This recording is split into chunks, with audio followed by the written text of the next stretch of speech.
So we were paid.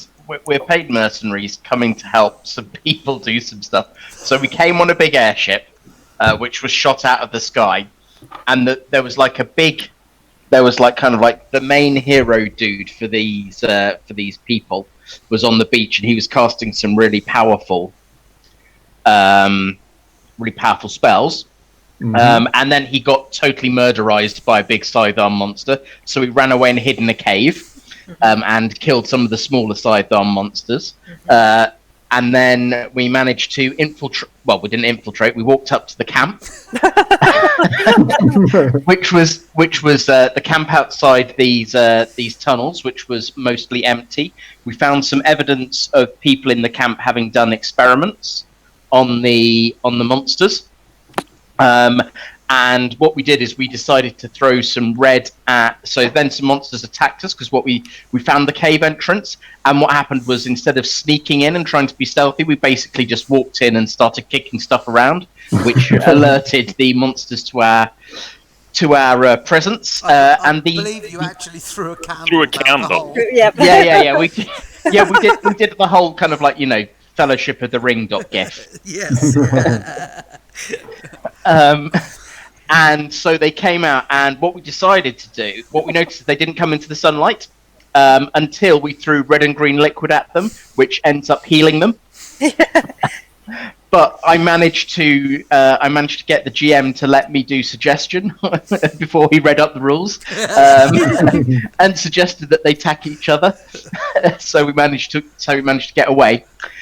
So then we decided to hole up for the night, but then we kind of, being the totally organised party that we were, we couldn't decide where we were going to hole up. We accidentally killed a dwarf. Yeah. Well, it wasn't that accidental. We didn't kill anyone accidentally. He fell. It was an accident. He fell. Yeah, and don't worry, there's still another highlight to come before we kill the dwarf. So you mean the running? Yeah. So we went to a tower where we met a dwarf who was telling us all about things. But one of our party, who is still asleep, decided to barricade themselves inside a very flimsy wooden hut, which was then attacked by the scythe-arm spiders, because instead of staying quiet in the hut, he decided to blow open the door and create a massive light well. Which they looked at, winced a bit, and then decided to attack him. So, instead of running over to the tower for help, he ran out of the encampment while we were all stuck in the tower, and ended up running across the entire fucking island before throwing his lit weapon off a cliff.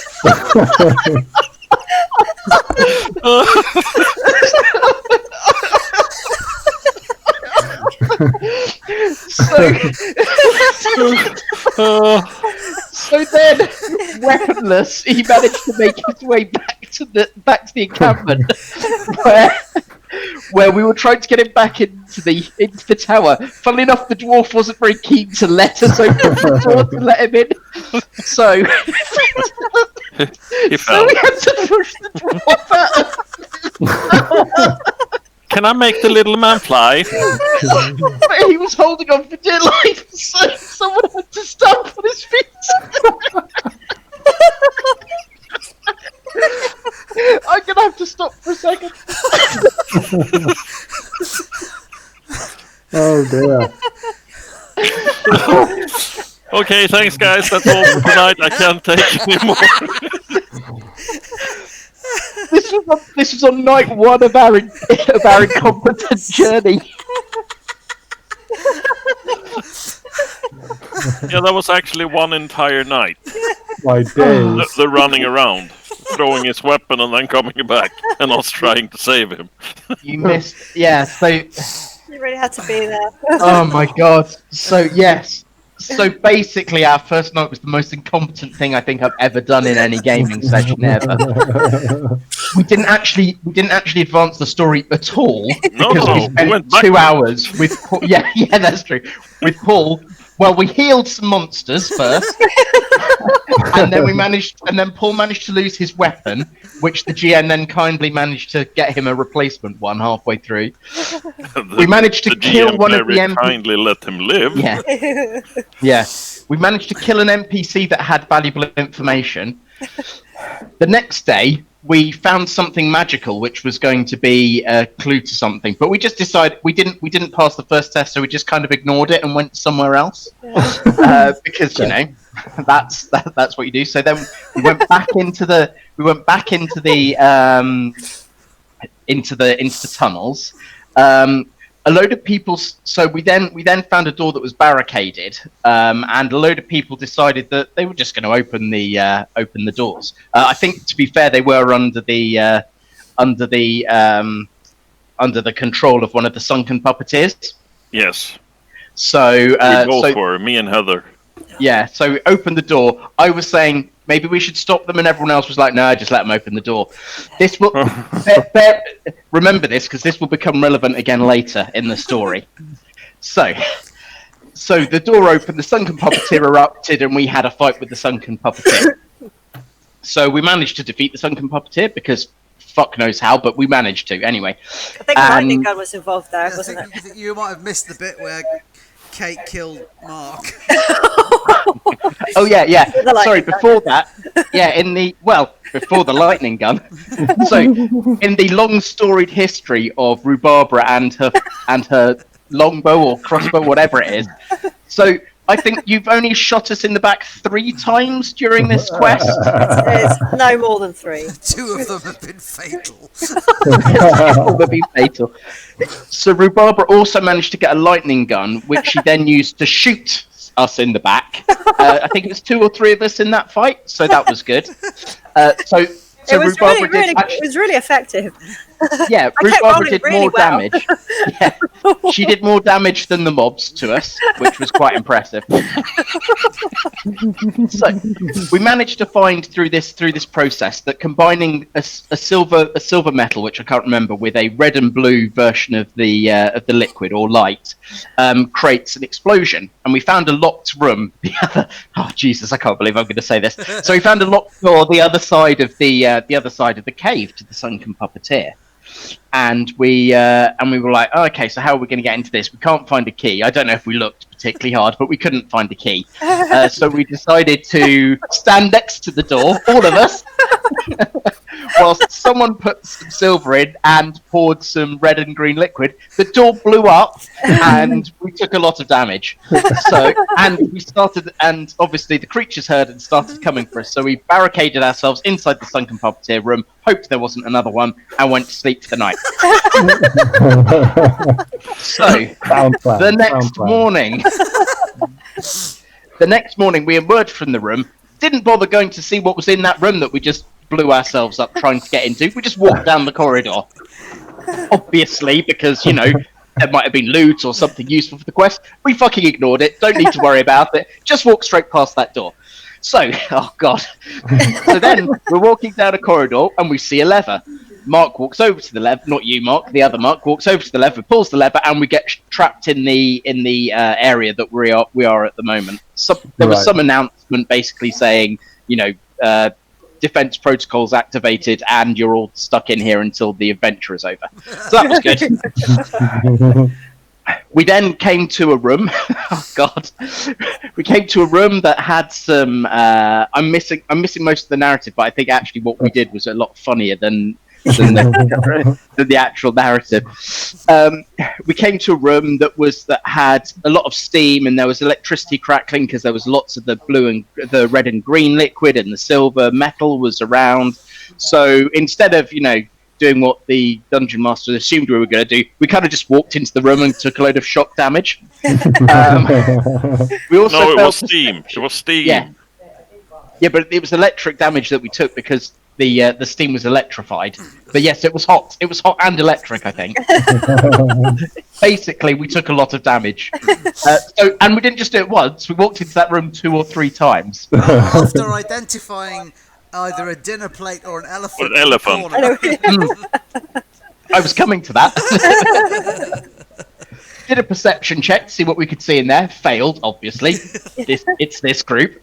So we were presented with a dinner plate and an elephant device, and the elephant was spewing stuff out of its mouth. So I thought I was generous there. yeah, I believe that what the DM wanted us to do, there was another room nearby that would have allowed us to short out the mechanism by everyone joining hands together. Instead, I think it was Cowie just walked into the room and turned off the steam vent. It worked. It worked. We took a lot of damage, but it worked. There's always more than one solution. Yeah. One of them is always stupid.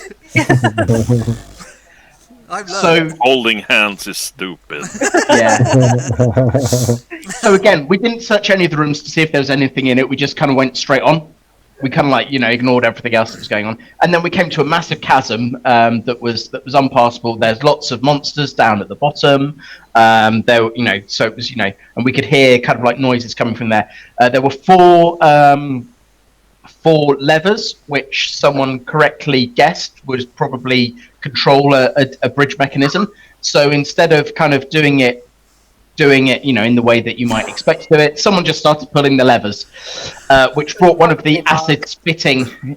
Yes, it was Mark. Sorry, yeah. Brought one of the acid-spitting monsters that we now know and love across the gorge, which we managed to defeat. And then we'd run out of time again, so we had a rest. We then managed to get into the.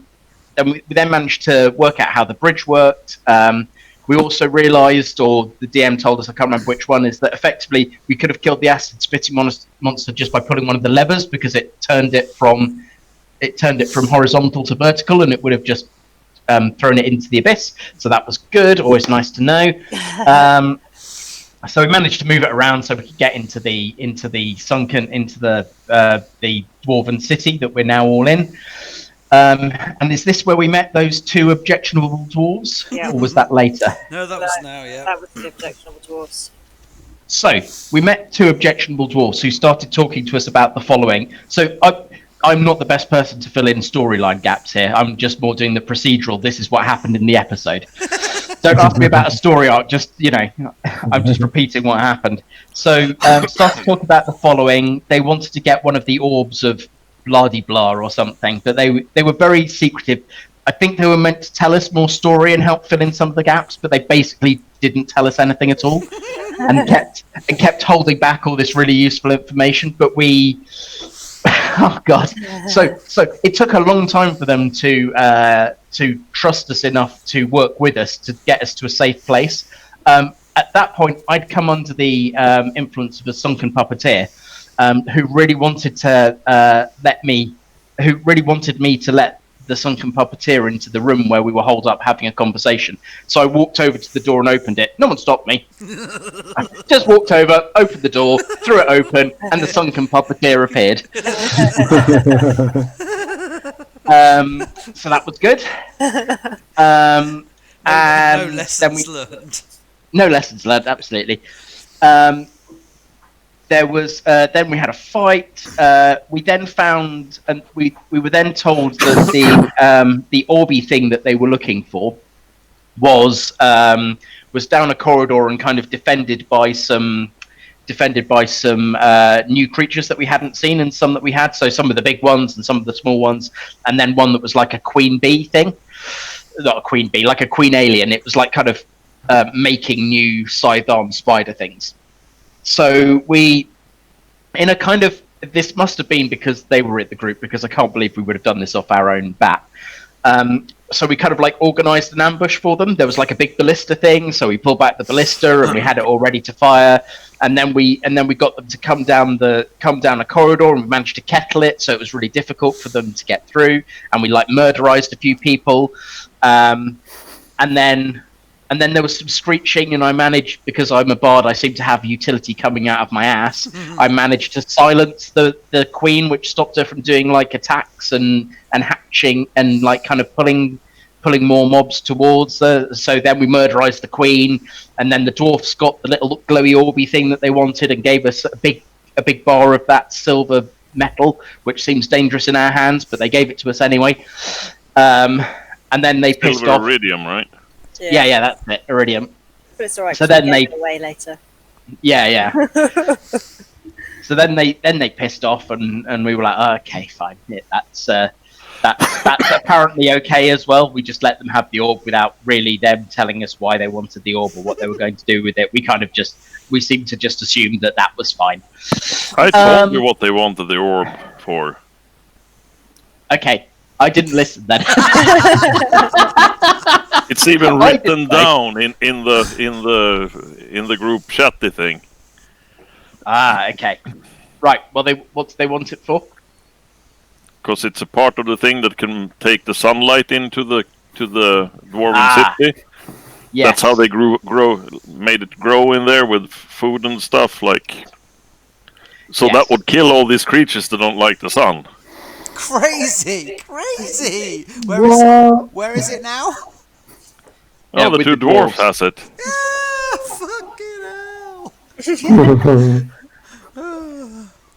So yes, please see previous examples of where we've just fucking ignored very obvious loot opportunities. We then went into another area where we met the pregnant Cassandra. Let's call her that. Jez and Cassandra. Near enough. Who were with the Fellowship of the Sun. No. Who are they with? They're with someone. The Doesn't matter. black armor, the black they- armor Black armor guys. dudes. Yeah, they've got the black armor people. So we met up with them after killing a few sidearm monsters, and we kind of persuaded them not to kill us. I mean, they've been massive dicks throughout. Let's face it. So it is amazing they lasted as long as they did last week. So we started. So we did the trick of blowing up the door, but this time we learnt to get someone with some kind of spectral hands ability to take the things in remotely, so that we're not in the vicinity when the door blows up. That was good. So we went into a room, fought off these creatures with Jez and Cassandra, who showed us their grenade launchers and their lightning guns. We, as we went to sleep that night after a hearty battle, then Cowie decided that he wanted to go back and pick up some of the loot that had been dropped previously in the previous lightning episode. gun. Yeah. Yeah, Because and he Heather got- had the lightning gun and she dropped it after trying to use it, and nobody bothered to pick it up. Yeah. I also had another incentive. I'm sent here from the cartographers guild, so I wanted to draw up a map of the dwarven city. Right. Yeah. So anyway, he got captured. 'Cause he's a grade A douche. So he got captured, and For then Jez, helping. yeah, grade A douche, helpful grade A douche, still a grade A douche. So we got woken up by Jez and Cassandra, who had like this little walkie-talkie / listening device. I mean, obviously, it's not called this. There is a proper in-game name, but I'm going to call it a walkie-talkie, where he was able to guide us using the the motion sensors from Aliens. So he was able to tell us where we were and where some of the monsters were. So we were sneaking past the monsters. The tremor and- device. Yeah, the motion sensor from Aliens, as I said. And you can't see my gesticulations, but you know it adds. And so It's been we were 15 years, mate. We can sneaky. imagine. Yeah, sneaky past all these mobs. We were waiting them to go down corridors. We were sneaking in. We walked past the big red crystal thing. Mark, the other Mark, decided that he wanted a souvenir and started chipping away a bit of the crystal, which made a massive noise and attracted all the Scyther monsters to us. Oh So my we had a God. fight. Yeah, yeah. So that entire night, I was sitting in jail waiting. Yeah. The entire night. It was Yeah. simple. Just use the tremor sense machine and sneak past the monsters. It's like 5 minutes. Yeah, okay. No, all right, fine. Yeah. Just go around smashing things and making lots of noise. That won't Yeah. draw the monsters. Even though to I you. said like 1,000 times, be quiet. Oh yeah. No, we yeah. You were very clear, Cowie. Don't worry. This isn't on you. This is all entirely on Mark. You didn't. Although the next bit that's ridiculous is my fault, so we won't judge him too harshly.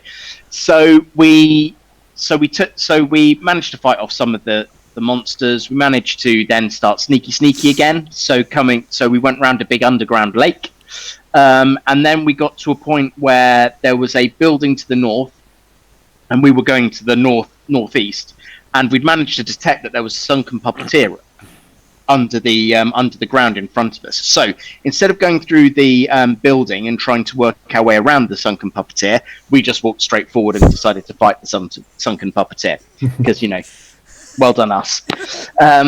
XP, man. XP, but this is why we're level 7, not by accident. So we got into we fought the sunken puppeteer. We got into the dwarven city where we found another dwarf, and Cowie. Cowie had been spat upon and was in red crystal, which was growing up his body. Same as you were last week, Mark. Yeah, I remember that. And the dwarf was dwarf gnome? Anyway, something short. It was so he was like kind of I'm in trouble here. I've got to get out, and if you let me out, then I'll be able to help your friend.